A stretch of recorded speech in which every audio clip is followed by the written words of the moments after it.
In my most recent video, I taught you how to ensorcel a sachet powder or a magical powder working with the Olympic spirits.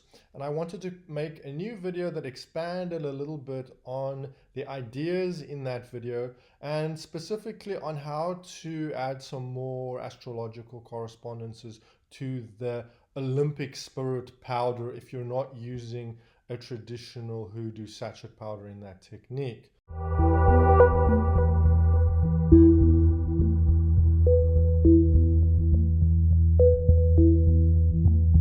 As you may recall, in that video, I suggest a basis for that powder, which is talc, arrowroot, and a drop of essential oil that is of the appropriate astrological correspondence. The reason is that the arrowroot powder, which is a confectionery powder, is absorbent and it will absorb that essential oil. So this then creates a very fine powder which is suitable for blowing and sprinkling in a very discreet way, which is important for a powder of this nature because usually we're trying to influence someone with it. And so we need to do it in a discreet way. Now, there are additional things you can do to add to that powder. For example, you could add some powdered herbal material of the correct astrological correspondence to your powder, provided that that herbal material is very, very, very, very finely powdered. Either you buy it very finely powdered or you powder it very finely yourself, probably using an electric grinder or a coffee grinder, although I don't think a coffee grinder will get it quite as fine as it should be. And then you add enough of that to have it in there, but not too much. The reason is that herbal powders and that sort of thing are heavier and they will be more obvious when you put them in a blowing powder. So you just want enough in there to get that herbaceous correspondence in there without it being too heavy and making the powder very conspicuous. Another thing that you could add that is actually quite a good idea is to make powder from the semi-precious stone that is correspondent to that planet. So for example, Jupiter corresponds to amethysts, and amethysts of course you can buy in rock, rough form or various forms relatively cheaply. So then you would have to take that and grind it down to a fine powder or dust, which you then can add to your Olympic spirit powder. Again, not too much or it will be too heavy and you will get an obvious texture in that will be too much.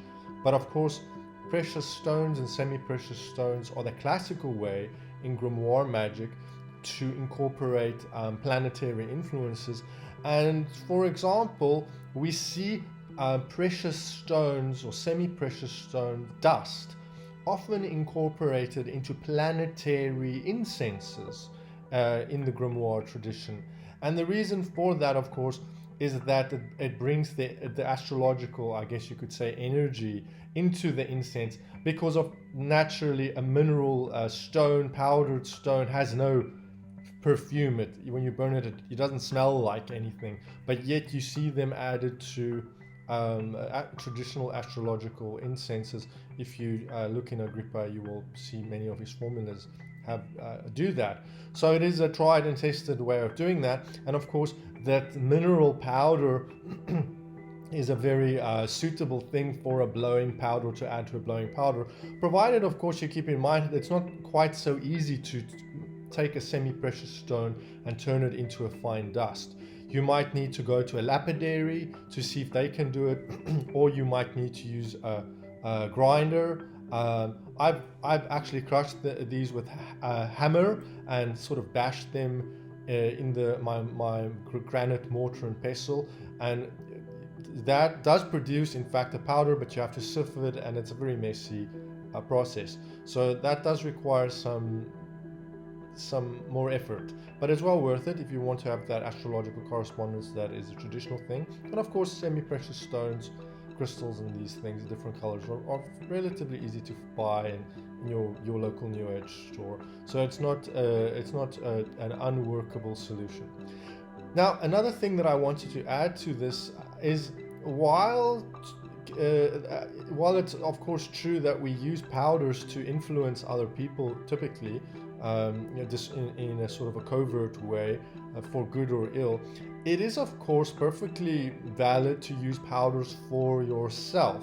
For example, you could work with Och, the spirit of the sun, and create a very nice solar powder, Olympic spirit powder, for protection.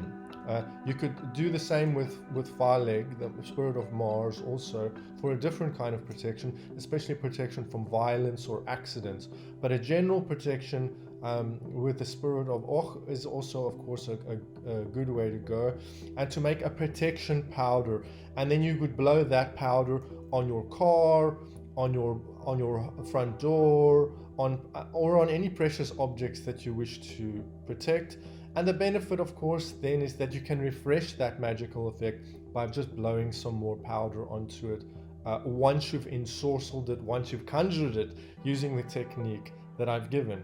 Other options, of course, is to, for example, do a money drawing powder or a wealth powder, working with Bethor, much like I showed in the example. But instead of using that to fix someone, to influence them to give you money, you could just, for example, put it in the cash register at your business, or put a pinch of that in your wallet, or blow it on some products that you would like to sell. So you can use this, of course, in a magical way to influence things in your own surrounding, provided, of course, that powder has been fixed for that purpose, that when you conjured it using my technique, that was the intention behind that powder, so that it is suitable for that.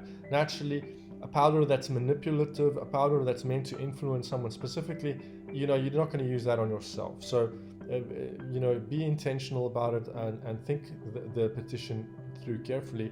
And of course, when you ensorcel, when you conjure that powder using my technique, you could target it very specifically, say at a person, if it's meant to influence a person, or you could make it a little bit more general and say that it be a wealth powder, or a health powder, or a protection powder, so that it can be used in a variety of different ways. Some of which include, of course, putting a pinch of that in a candle spell, putting a pinch of that in a mojo bag, or putting a pinch of that in some other kind of bottle spell or container spell, where you want a little bit of a zap of that energy or that Olympic spirit involved, right? So, there are more ways than one to work with it. It's not all about influencing people or manipulating people magically. Granted, that is kind of one of the main functions of these powders typically, but there are other ways to use it that are more benign, I guess you could say, and that are more focused on your own personal magical practice in your own personal life. Remember to like and to subscribe. Leave a comment down below, of course, to describe your experience if you use this technique, or have something to say about the Olympic spirits or powders. And of course, you're welcome to support the channel. Buy one of my PDFs, come for a reading, buy me a coffee. I've got candle services. I've got a candle lighting service where you can come to light your have gypsy candle magic done, or astrological angel magic done. I've got a very nice little Discord. Check out my Discord. I'll link that down below. You're welcome to join the conversation there, and thanks for watching.